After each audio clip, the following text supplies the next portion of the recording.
Welcome back to Super Tuesday Recap. It is Chris and Deepam here. We're back, folks. Agent of S.H.I.E.L.D., Season 4, Episode 16. What if? Daisy and Simmons uncover secrets and lies in a world gone mad. With Hydra in control, they are our only hope to save everyone. Dog. So I wasn't ready. This show is so good. Like I thought I was ready, Chris.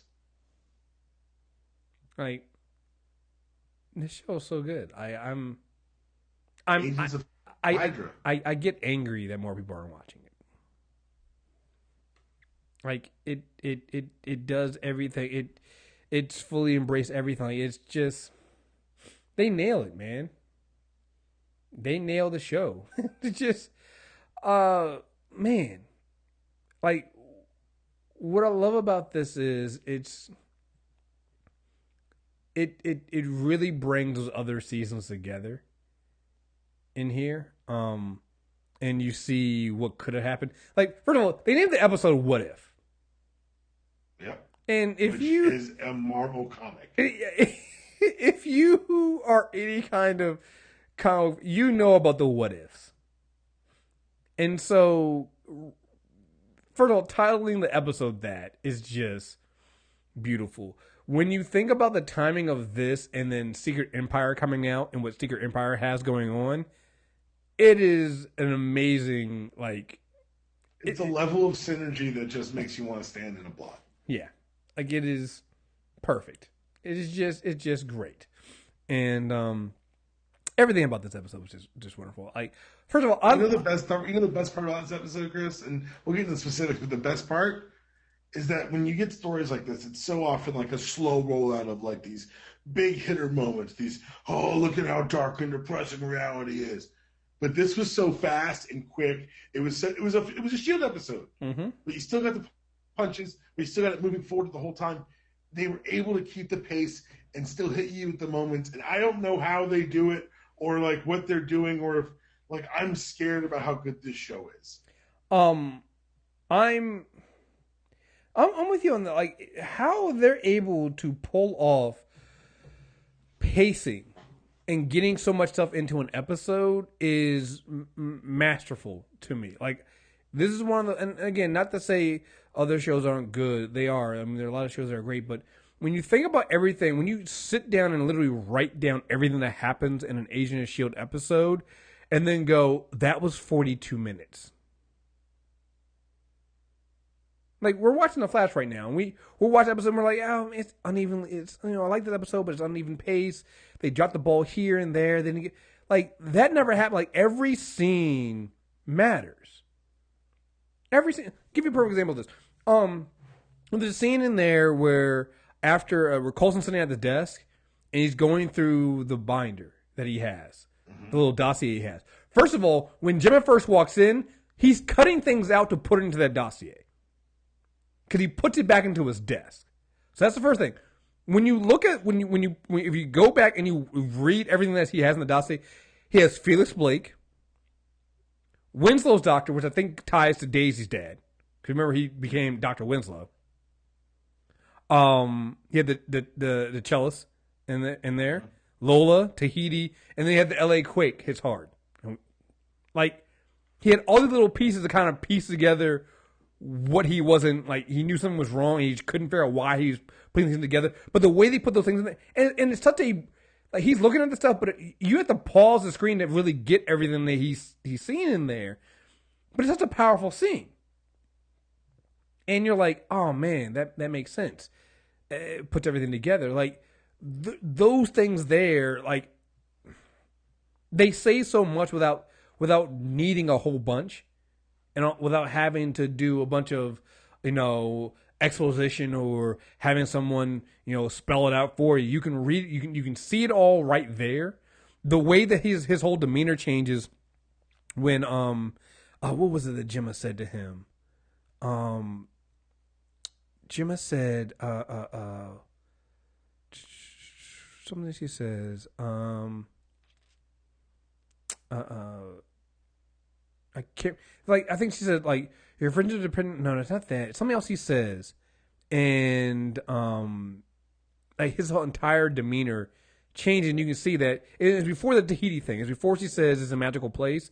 Somehow else he says, and it just completely changes his entire. He's like, wait a minute, that kind of ties in. And you look at what he's looking at, what he has in this folder. You're like, oh man, he put everything together right then, and it was bothering him. Like what they do in that alone. If you just put the stuff with Gemma and Coulson, other shows would have made that 30 minutes of the 42-minute episode. Right. But this show doesn't have to do that. They can do it in, 2 scenes that total maybe 5 minutes. If that. They're probably not even 5-minute scenes, right? They can do the whole thing right there, and by the end, you get that scene with Daisy and Coulson in the car, and it ends with him saying, Daisy? Like, dude. It's well done, man. Just well done. Yeah. I can't, like... What more can you say? Like, it's just... You just want to stand and clap and think these people are all national treasures. Definitely. One thing I really also loved the direction they did with Daisy and Gemma in this episode was I liked that they were as shocked and as shook and as confused.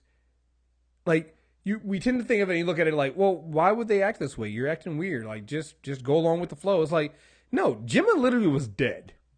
She crawled out of a mass grave, all right?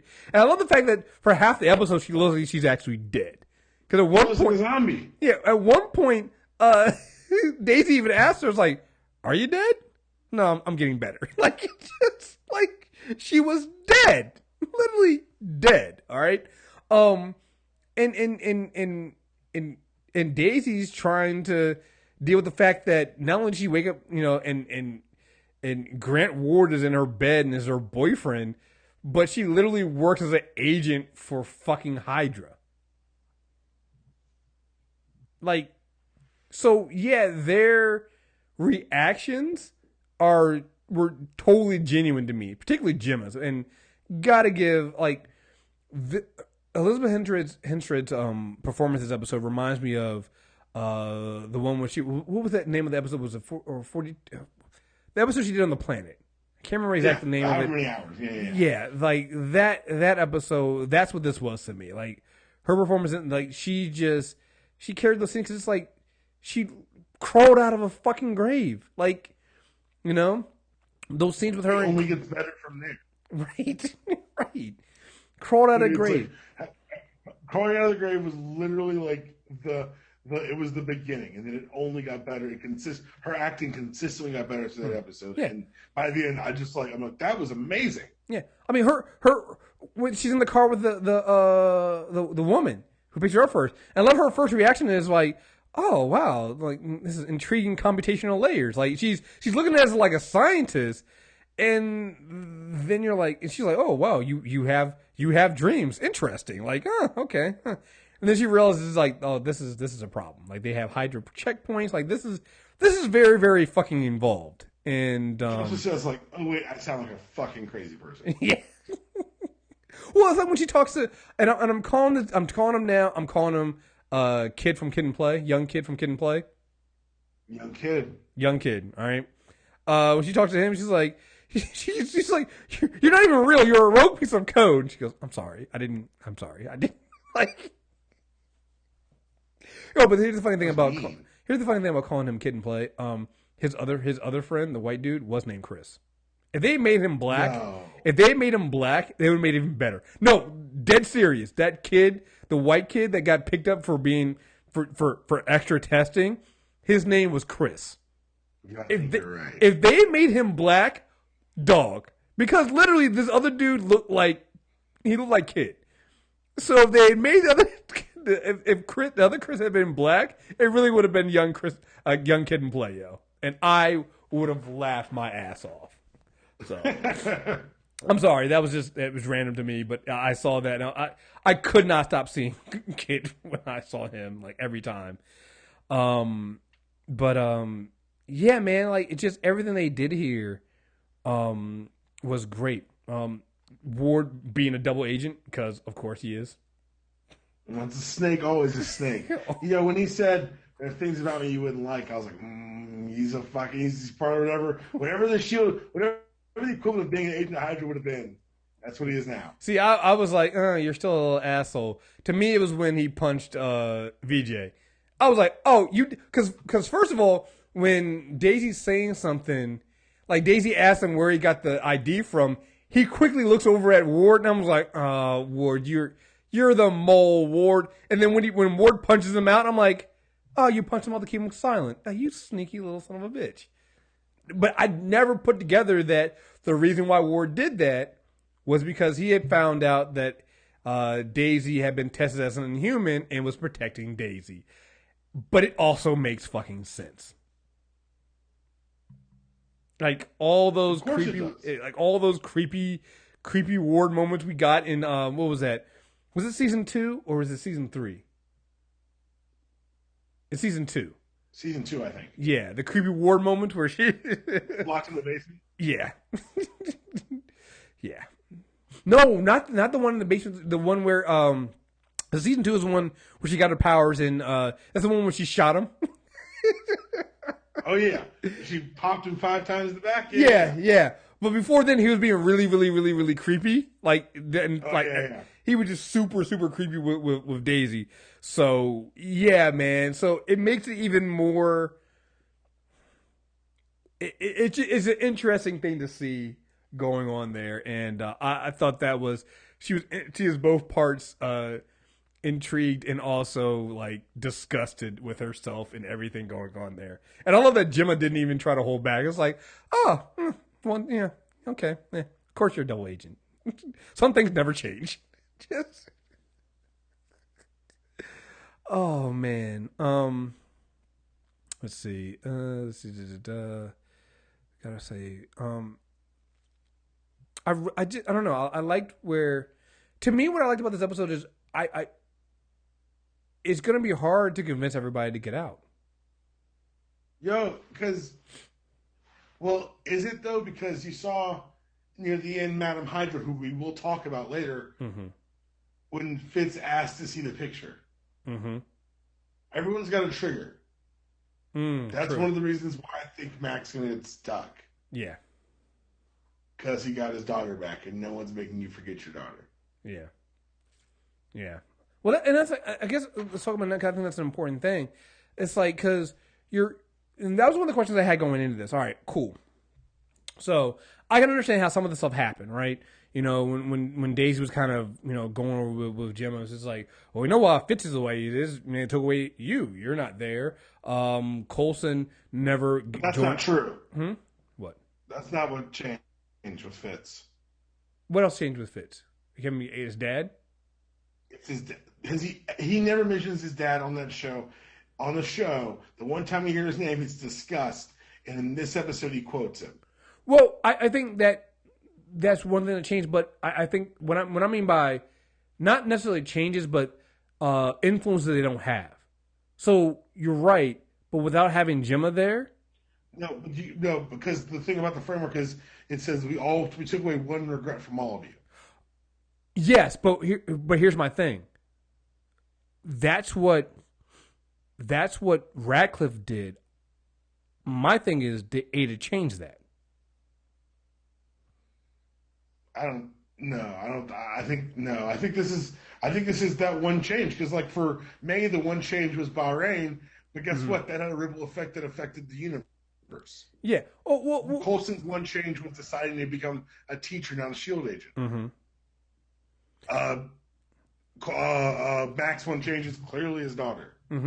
Well, it could be Fitch's one change is having a better relationship with his dad, but that could also mean that Gemma's not around.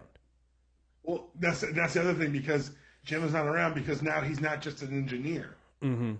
He's doing biotech. True. She was always the bio half of Fitzsimmons. Valid. So maybe following his father was following into biology. True. Because, well, part of me was looking at it like this, like, because, Aida has this Madam Hydra persona. Is that Aida? I'd say, it's Aida, and it's brilliant. Yeah. And I'm looking at it like, did she? Because what was the one thing they took away from Simmons, and why would she be dead? Well, that's it. That the framework wasn't. Remember, 'cause each time they had to enter someone new, they had to change the whole framework to fit the new person. They didn't get invited in; they crashed the party. Right, but So they took over.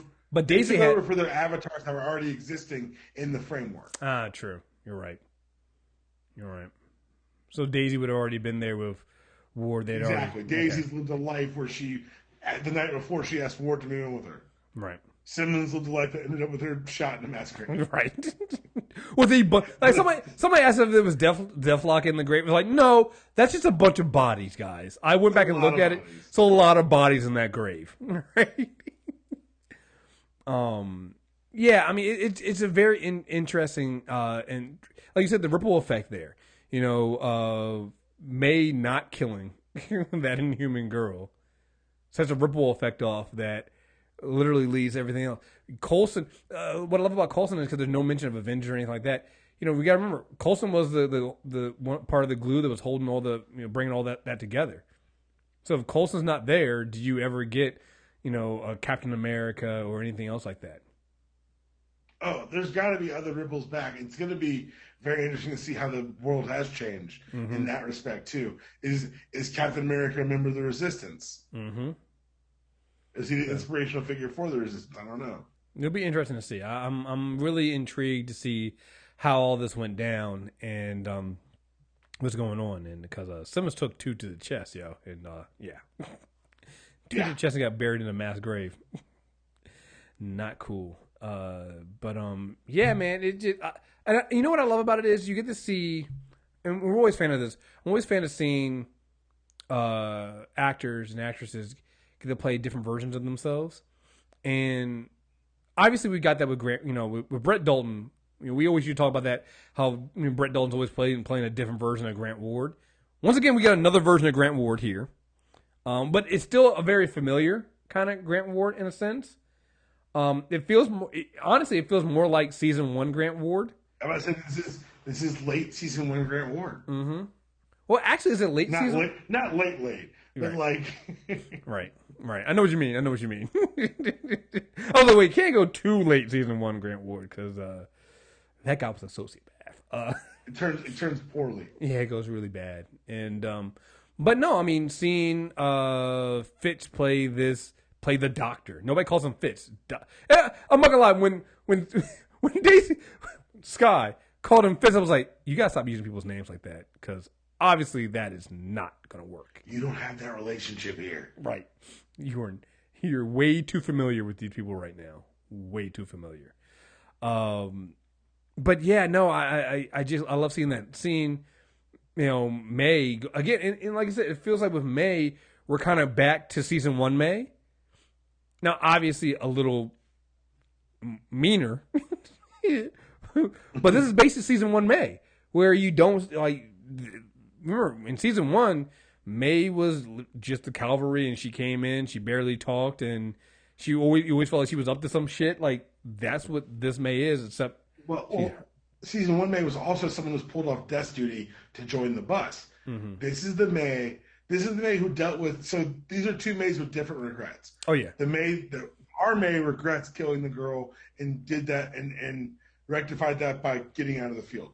This May feels regret for not killing the girl, who's apparently headfirst into being Inhuman Hunter number 1. Mm-hmm. Yeah. Seeing VJ there reminds me that he also went through a secondary Terrigenesis that once they get to the real world where we have to deal with. How is time working in the real world?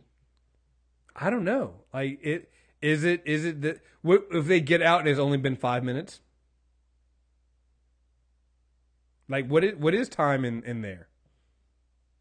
I don't know. And now they can't get out. So of course they can't get out. Yeah. First of all. Second of all, I love the fact that this show is like, of course the AI is smart enough to know their exact fucking plan and how they got in here. Mm-hmm. Like it's supposed to us like They could have waited for us a couple episodes and strung it out, and like had them follow their plan, and then have it fall short because Ada knew. But telling us up front is just like, oh no, Ada knows. It doesn't matter. We're gonna crush them. What I love about it is like she got they escaped by not being put in the framework, but then they got in the framework. Like they came to her. Like she never, like you guys did my job for me. I don't hunt you down now. You came in. I was looking for you guys. Congratulations. Thanks. I now have you. So it makes you wonder, what does she have Fitz working on in there? Right. Is he working on, is Fitz carrying on Ratcliffe's work on bolstering the framework? Like, what is so important that she has him working on in there? Because I think that's an important piece right there, right? Because, it can't be just to feed his, his desires of, and keep him there. Like, there's got to be something that she wants him working on that she's going to use to a bigger portion of this. So, yeah. Going back to kid play, young kid. I ain't tag it. You're holding the can. What can? Dog. Like, even I'm watching, I'm like, come on, bro. Can's in your hand. I don't know what the can you're talking about. I was like, bad little kids. And I got real old for a second. They're like, fucking kids. Get the fucking. This is why Hydra's gonna come and they're gonna fucking take your entire family. This is why, see, this is a problem right now. Madam Hydra. Well done. Not too shabby. Well done, Joe. When we watched the preview of the last episode, and we were wondering who was getting out of the car with Fitz, I don't know. Like, I'm glad we can, like you said, I'm glad we can be surprised. I'm actually sometimes mad at myself that I didn't think it was Ada, because it makes perfect sense. It even goes back to, remember one of the things Ada wanted? She wanted to know how feeling, like when Ada was talking all this stuff about feeling love and feeling human and stuff like that, we always assumed that she was having these feelings for Ratcliffe or something like that. And it was right in front of us the entire time. I was like, no, it's Fitz. It's always been Fitz. Yeah. He's always been kind to her. He's always been trying to help her. Like, it's always been Fitz. Why the fuck did I not see that? So they mastered so really straightforward storytelling. Yeah. But it's just so well done. Yeah, it was mastered really well. I'm like as soon as I saw that, I was like, of course that's what's going on. Of course that's who she was talking. Because I remember when Fitz had the other Ada, and he was trying to work, and he ended up finding out that what Ratcliffe had done. It's like, of course he did. Of course this is going on. Like, it just brilliant. So love that. What else you got? No kid would ever give their car to a stranger. Right. No, come on. Framework is shit. It's bullshit. there are glitches. Like, yeah, clearly. This is, I mean, it when you think of the sheer technology this is, like, I'm glad they had Gemma kind of forgetting at some point that, kind of point out that, oh no, this isn't real.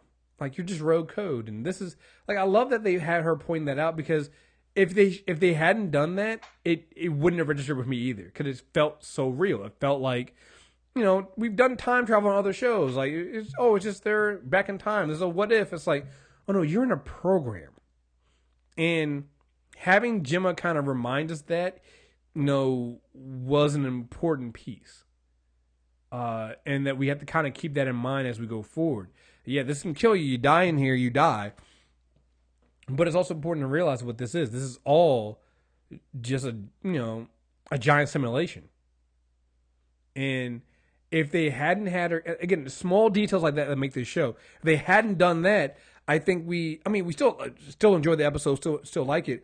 I don't think it has as much weight as it does now, because you then go back to when she's having this conversation with Coulson, and she's literally trying to get him to remember, we're your friends. You know, you used to do this. You taught me, hey, I wouldn't be able to steal that car if it hadn't been for you. Like, you did all this stuff. And she's trying to convince him because he's literally living a lie. None of this is real. But I know how that sounds, and I know you're not going to believe me. You know? Honestly, you know what? This is amazing. This is literally what happened with the Legends of Tomorrow last week with Doom World. Except that was reality. This is even worse. This is not even reality. This is literally your body is not physically here. But you might as well be. Right. It gives you everything you want. This is everything you wanted to be. And yeah, man, it's convincing people to come out is gonna be that's gonna be a rough one. Especially for somebody like you said, Mac. I'm praying on Mac, yo. They showed him Mac stays. I'm saying. But can you stay if they destroy it? How can you destroy something like this? How do you destroy the framework? Like, they couldn't even find a way in originally because it's spread out over so many different systems. Sure. And so ingrained to like the however, like, internet. I don't even know how they explained it, but it's not centralized. It's not something they can destroy.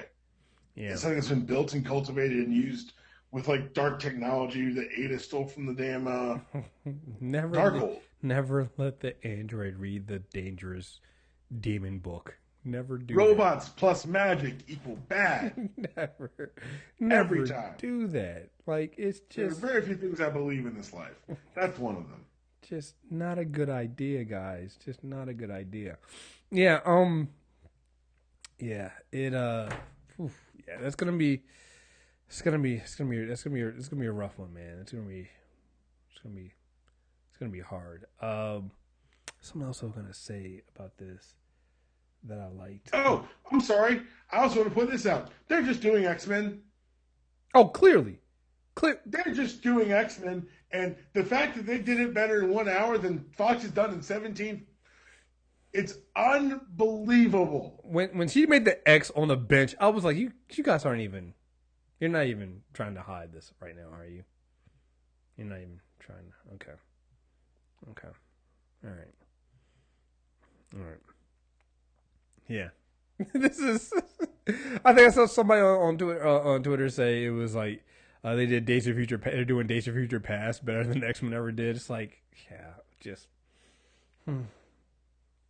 Except they're not doing Days of Future Past. They're just doing. I can't even explain how good this is. Like, no, they made the Inhumans. Yeah, they made the Inhumans mutants. And they're the way that the world in this framework are reacting to Inhumans is the way that we expect the X-Men and mutants to be handled. Like I said, I'll never forget that scene in Apocalypse where literally it's Cyclops, Jean Grey, Jubilee, and Nightcrawler. And Nightcrawler's blue and like a fucking demon walking around a mall in 1980s and nobody says a goddamn thing. And I'm like, no, that's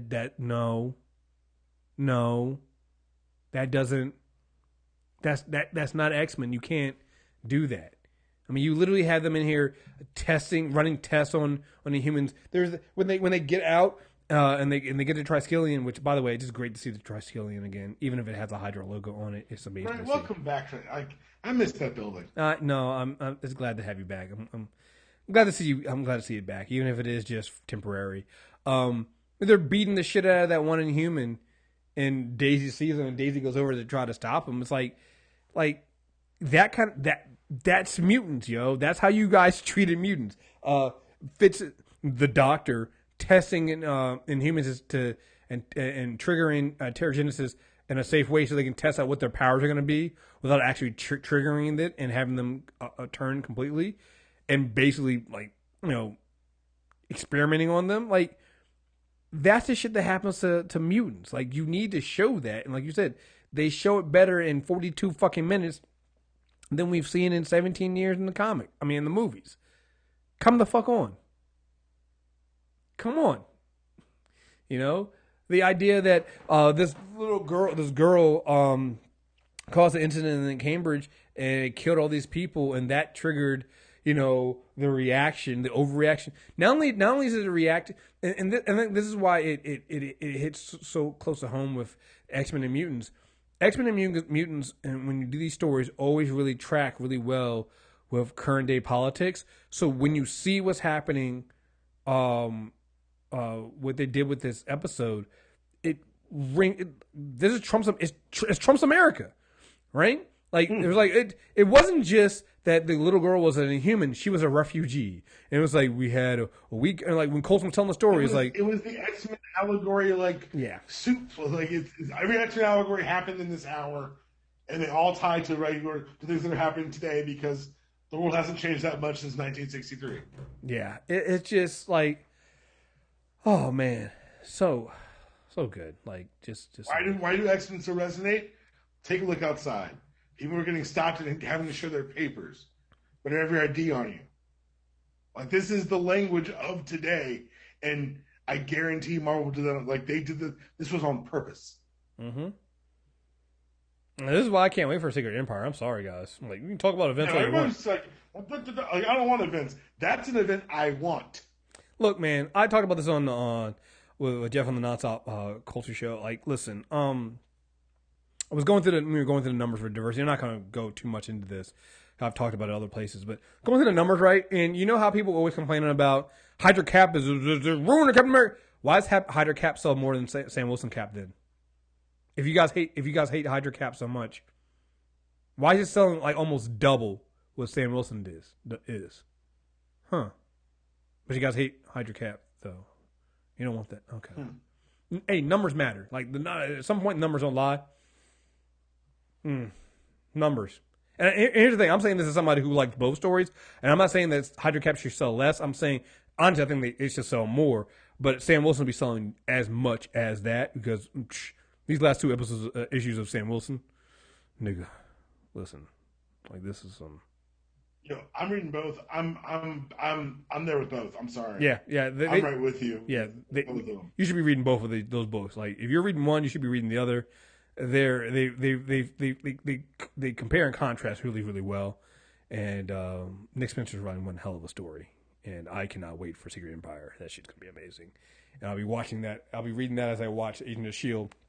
Like the Triskelion had a giant Hydra fucking statue in the middle of this goddamn lobby, yo. I saw the statue. I was like, yeah, I met that guy last season. He's right. Kind of weird, but nice guy. Well, the other thing too that I've really enjoyed that I liked about this episode, and it's something that we've kind of, and we're starting to get it back with S.H.I.E.L.D. coming into the open, but you have an agency again. You have we've. It reminded me of what we've been missing from the movies a little bit and from the universe, the MCU. We've actually missed an opening out their S.H.I.E.L.D. No one feels organized anymore. Yeah. So, like, granted, it's Hydra, so it's not the good guys, but seeing the technology they had, all this stuff, I'm like, yeah, damn, yeah, we need that. You need to bring back S.H.I.E.L.D., guys. Like, we have, but need to bring them back out to the open because this is the world we need. We need this. We need the helicarriers back. We need all this shit back. Yeah, guys, bring it back. So, got an email here from Hirojo. He says, "Wow, what a show! Making Ward the good guy with what a twist. Is this like the 6th or 7th version of Ward that Brett Dalton has played? Yeah, it's about that, Minnie. I have a feeling that death is very much on the table for our team and totally have no clue where the storyline for the show is going." Which is great. Can't wait for the show. Have a great week. Yeah. I mean, I guess when you look at it, like we should have known that, of course, Ward would be the double agent here. Of course you would. And be the quote unquote good guy. But yeah, it's another version of Ward we haven't really seen. And you're right. I don't know where we go from here. Like this is going to be interesting seeing how they break this down and how they get the team to come back together. One of the things that really stood out to me and what I loved about it is, you had Gemma try to go to Coulson and break that, and she kind of got to him a little bit, but it was really Daisy sitting in the backseat of the car going, "You're like the only family I have."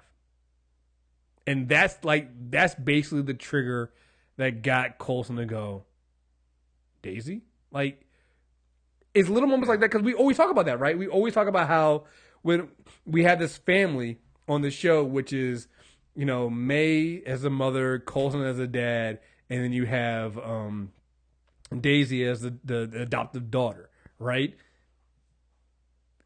It played out in that episode, in that scene right there, and that was the thing that helped the last straw to bring Coulson back in there. Well, now you got three of you, so, and you just go from there, and it's going to be interesting seeing how all that breaks down. And like you said, I think it was, like you said, it was interesting that because I was wondering that myself. I was like, wait, we saw the drone, and again, this is why the show does.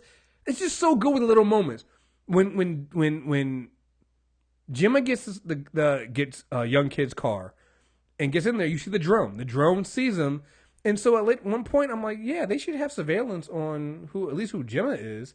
And so when Fitz asked May about it, she goes, yeah, it went straight to the director, like.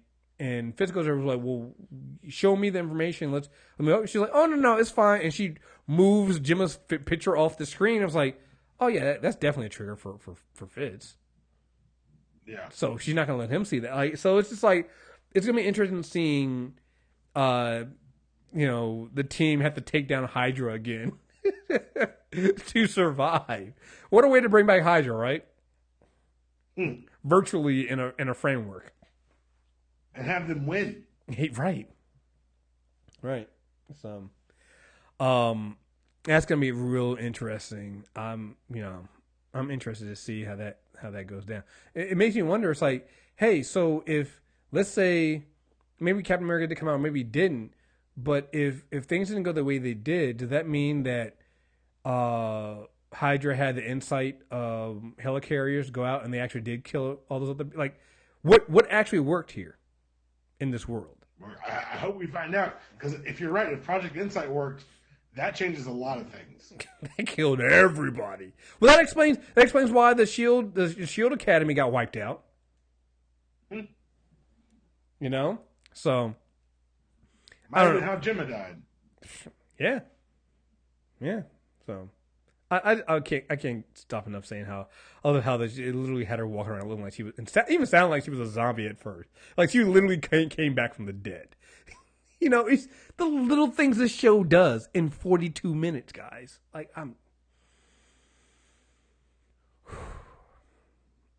we're back. I'm glad to be back, man. I'm glad to be back. So, anything else you got to say about this? That's it. Wow. So, some other news coming out. So they're doing a new Warrior show with Squirrel Girl. I guess, man. Yeah, I just saw that story this morning. Yeah, This is going straight to series, and it's gonna have Squirrel Girl. It's a comedy series. I'm gonna watch it because Squirrel Girl is awesome. Yeah.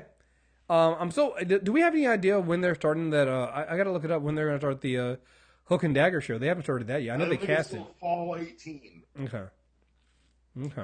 So, yeah, man. All right, let's do it. Like I said, I know that they've talked about they're planning for a 5th season for Agent of Shield. I always get nervous around this time. I know the ratings have been down. I'm hoping that they do bring it back.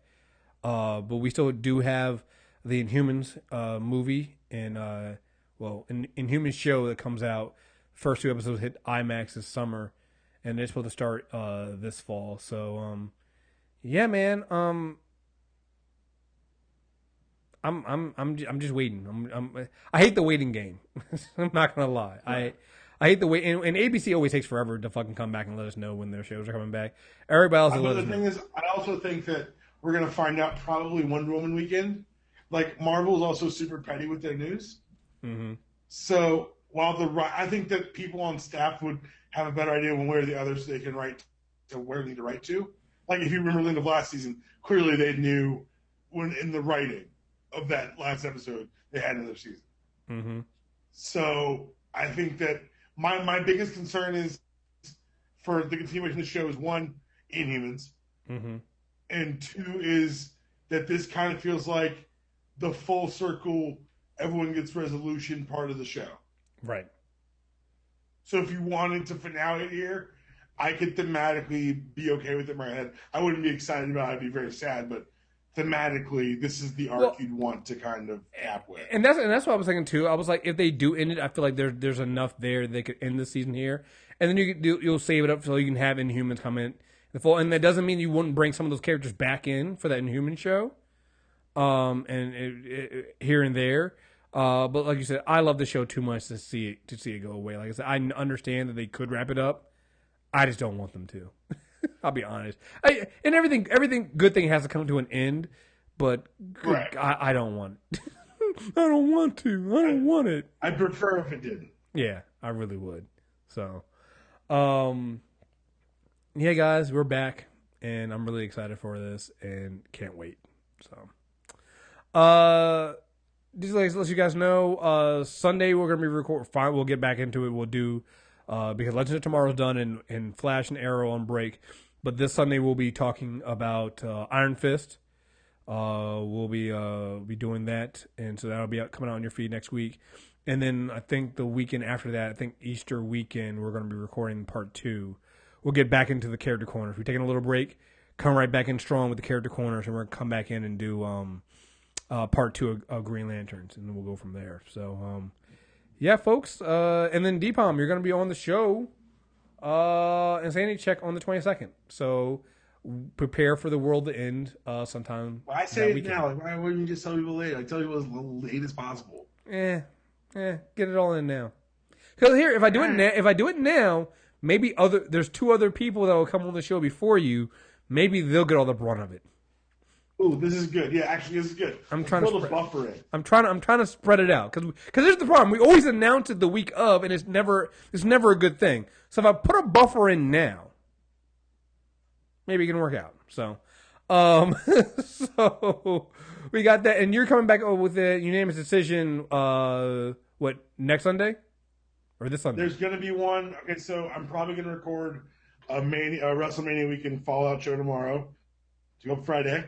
And then we'll record something Sunday. All right, we'll be back with Leonard Brothers. Actually, we'll be on from Look and Listen podcast, and we'll talk UNC winning a national title. I had scheduled him before. I had scheduled him 2 weeks ago, and technology failed us. And then we were just like, let's just do it the next week. Perfect. And of course, they won. Perfect. Of course, they won. Perfect timing. Awesome. Oh, one last thing. I'll go ahead and say it now. So I'll make more announcements and hopefully have more news on this come the Insanity Check this weekend. But all right, bad news first. We're not coming back to the Awesome Con for our panel. We'll a lot of us will be there. I know Rod and Karen are still coming up. They'll be here. They'll probably go to Awesome Con, but we did not get approved for our panel this year. I know it's fucking crazy since we packed the room 2 years in a row. We're not doing that. The good news is we're looking at trying to do a live show, though, still that weekend. I can't remember the exact weekend of Awesome Con. It's in June. I think it's middle of June. Hopefully, in the next couple of weeks, we'll have more information on location. But it should be somewhere around Awesome Con. So just keeping an ear out open. We're going to try to get the band back together and get a big live show, get Rod and Karen up here. I know Phenom's going to be in the area, so with the Where's My 40 Acres crew out here as well.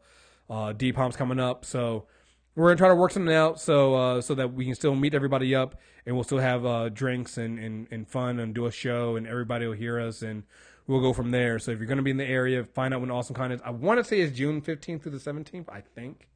I could be making that shit up, so don't listen directly to me on there, but it is sometime in June. So just mark your calendars. I'll have when we do the Insanity Check this week, I'll have more details on exactly when Awesome Con is, but just stay tuned. We're coming out with that stuff. So, again, folks, thank you very much for listening. Again, Super Tuesday recap on iTunes, Stitcher Radio. Leave us a 5-star review on iTunes. Read it on air, or you can email us your thoughts on any of the shows, mtrailerreviews@movietrailerreviews.net, and we'll read it next time we do a show. So until next time, folks, we are out of here. Peace.